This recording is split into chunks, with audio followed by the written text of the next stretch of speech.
Brother. What's going on, dudes and dudettes? Sorry if I'm a little bit distracted this morning because Team USA basketball is playing some of their FIBA qualifier games out there in Abu Dhabi live right now. I think they started like at 9 o'clock, which is crazy. But yeah, they're playing Greece right now. They're up about like 19-20 heading into the fourth, so really shouldn't be anything to worry about.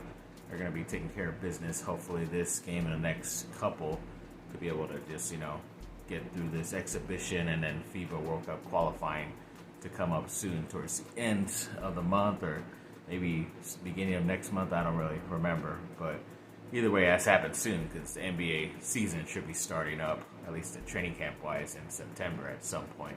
But yeah, good luck to them, and we'll see what happens. I'll probably talk about it on my next video. And then, I want to give a quick shout out to a couple of the shorts that I put out the past couple of days, just because there really hasn't been much news to talk about, and even today's video isn't going to probably be that very informational or to most people, but to some of the fans of these videos I put up, there would be some kind of important stuff. But I usually try to break it off, try to have something up every day if I could. On YouTube. Obviously, I don't own any of these videos, but luckily they don't get copyrighted right away. And of course, all these hit pretty big. Whenever I get over 1,000 views on a short, I think that's pretty great. So I think like 2 days ago it was like 4,000 and 5,000, and then yesterday it was like 2,000. Both those videos got each, so we're going pretty good. And especially when they're like older highlights of certain things, like a Reggie Bush play when he's with the Saints, and then an ex-USC player knocking out a Notre Dame player, and then like a couple of the Jabari Parker, an ex-Duke basketball player. So kind of surprised how much love those videos got, but definitely thank you, all of you, for that, for tuning in. So it's quite a bit of Chargers news happening this week. They did sign a running back, Aaron Shamplin. I believe that's how you say it. I think he was most recently with the Cowboys, because that's the picture that they showed of him when they signed him on their Twitter or X account. But it's kind of weird because usually when they have been in the past, when they let go of a guy like Larry Roundtree earlier in the week, who is the same position running back, they would have picked up someone else at a different position. So maybe they feel they don't think this running back position is officially set in stone yet. So they're looking to get some more competition in there. Same thing with another position. I think it's the corner position in a few slots I'll talk about. But either way, it's kind of interesting, but we'll see. I don't remember the name or heard of him in college, so we'll see how good he really is. And then there was a little bit of news about their second string safety, Alohi Gilman, who is pretty much going into a contract year, but also a year that he was going to be getting most of the starting spots next to Derwin James out there on the defense. But then, of course, he ends up getting hurt, and then even like one of the other backup safeties, I think Mark Webb, who's been on the team for quite a bit, it's probably hurt as well. Or that's what I heard about in some of the news coming out of the practices. And they obviously missed out, on their chance of getting John Johnson, that safety from Cleveland who signed last week with some team. And he signed like for barely like the veteran minimum, so they could have gotten him cheap. And yet they still didn't end up signing him for that, unless he was trying to get some more money from the Chargers and they didn't, pull the trigger. But either way, it's tough. It's a tough situation. Obviously, there are still safeties out there in free agency that they could look at, but like I said, some of these moves, they haven't brought in a safety yet, from what I've seen when letting go and bringing in some new players. So we'll see. There's definitely a couple more weeks for them to tinker with this roster and have to get it down to, 53, something like that. So shouldn't worry too much, but already one pretty important position is getting depleted right now by injury. So as of right now, we don't know if Gilman's thing is too serious or not, so we shouldn't worry too much. But if it is, then we probably will have to worry. And that old good Chargers bad luck will be coming around the corner, pretty sure. So yes, like I mentioned, the Chargers did move some other players. So they did waive the cornerback Kaman Hall, who's been on the team the past couple of years. But then they also did sign a new cornerback. I believe he's from Atlanta, and Matt Hankins. Never really heard of him as well. But like I said, once again, basically getting rid of a position to get the same position So we'll see how this goes. Maybe it's a good upgrade, another good guy to look at for the future. You never know, but like I said, we'll just see what ends up happening. Then Jalen Guyton, there was some more bit of news about the injured receiver from last year. Pretty much one of their main speed receivers, so he usually caught plays down the field. But yeah, he did mess up. I think it was his knee, the ACL or MCL last year. So no one expected him to be back because it was like week 3 or week 4 that he got hurt. But yeah, he is going to be starting most likely on the PUP list of players unable to perform list.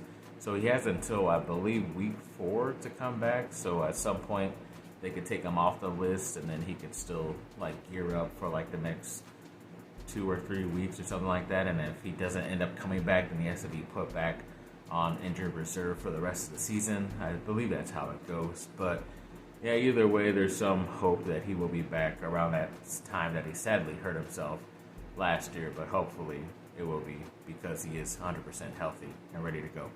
A couple of USC defensive players made some more awards watch lists. Mason Cobb, the top linebacker transfer they got from Oklahoma State, is named the Butkus Award finalist, or at least watch list, where it goes to the top linebacker in the country, so that's pretty good for him. And then Kalen Bullock, the USC's top safety, ended up getting the Chuck Bednarik Award, which I believe goes to the top defensive player in the country, and is recognized by the Walter Camp or whatever the heck it's called. So yes, at least, like I always say, getting some love with a lot of these players. Even some of the transfers, they're still highly regarded as well, even though transferring back to USC or into USC. But yes, like I said, this defense should be improved, and definitely looking forward to seeing how they do next week, pretty much. Yeah, next week. So House of Victory had a couple of signings, a little bit off from where they usually do, but they did sign a women's volleyball player in Delaney Maple, so I'm pretty sure she's one of the top players on there. I think they signed maybe 1 or 2 prior to that, so it's been a little bit slow for them, House of Victory, because they've just been having their athletes on their NIL collective promote that they're going to be able to bring their families to pretty much all the games that they want to, whether it's on the road, if those families are still out of state, or into the Coliseum in LA. So that's kind of like what House of Victory is doing, which is still pretty cool. But yeah, I didn't know if it was officially through House of Victory or through the USC football program itself, but either way, it's a pretty cool thing that they're doing for those athletes. And then DJ Rodman, the transfer basketball player for the men's side, he did end up signing with the House of Victory collective as well. He's looking pretty good, as also seeing him in a couple of those exhibition games out there in Greece. He definitely looks like he has some talent and be able to add, a nice plug. Whether he ends up starting for the team or coming off the bench, I still think he's going to get a lot of playing time. So definitely looking forward to seeing him this fall. And a little bit more of an update on that mini tournament USC basketball is having down there in San Diego to help with that foundation. It's a pretty good cause, but they are going to be playing Seton Hall, which is a pretty good basketball team. They're a tough-nosed type of team, so it's pretty good to get a nice chance against them early in the year to see where USC basketball stands. But then the next day they will get to play either Oklahoma or Iowa, I guess, depending if USC wins and losses, and depending if those teams win and lose as well. I think this tournament's around the 23rd and 24th, so it's definitely during Thanksgiving weekend, so the boys will be busy around then, so nobody, I guess, can go out because they're going to be basically on a mini trip to San Diego, so they can't go see their families, but maybe they'll get lucky and be able to see them during Christmas. So either way, should be a pretty good tournament with any of those teams that they play, Oklahoma or Iowa. Hoping for Iowa because they will most likely be ranked over Oklahoma. And then On3 did their top Pac-12 players going into this season coming up. Obviously, Caleb Williams was number 1, so that's not a question. There was some weird rankings. I think like there was more Oregon and Washington players total, I believe, in that top 10, but I don't know. I just still think USC was still able to get 3, so that's good. So we'll see if that's enough for them. They did also get the wide receiver Dorian Singer, the transfer, at number 6. and then Kalen Bullock, the top defensive back, at number 8. So, yeah, I was kind of surprised that Singer was ahead of Bullock because Bullock is considered a first-round guy. I don't know if Singer is considered a first-round guy going into the draft, but I guess talent at his position, especially in the Pac-12, I guess he's pretty good. He's still behind some of the other top receivers, like some guys from Washington as well. There are some pretty good guys up there. But either way, nice to get on some list and get some recognition from our USC Trojans. And yeah, speaking of avoiding injuries, luckily the top rookie cornerback from USC that was selected by the Vikings in the 3rd round, Mekhi Blackmon, apparently he went down with an injury in one of the joint practices. I want to say it was a lower body half injury. I could be wrong, but either way, all the coaching staff and the health staff did say that he avoided serious injury. So obviously that's a good thing. He should be ready to go within a couple of weeks once the season starts. So that's always good and positive news for them. And I want to get to the Lakers schedule release that happened.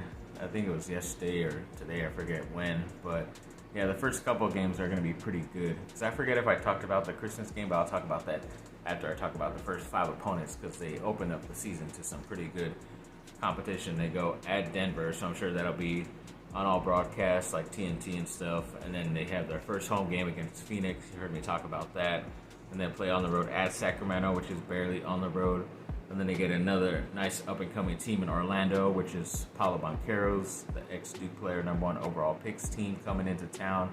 And then they also basically get to stay in town again and play against the Clippers early. So it's a nice little bit of schedule there. They should go undefeated, obviously, in my opinion. But maybe to lose 1 or 2 of those games wouldn't be all that crazy either. Just depends which ones. But yeah, overall, some nice competition going into the start of the season for the LA Lakers. And then mentioning that Christmas game, yes, they are getting to play against the Boston Celtics, which is freaking crazy.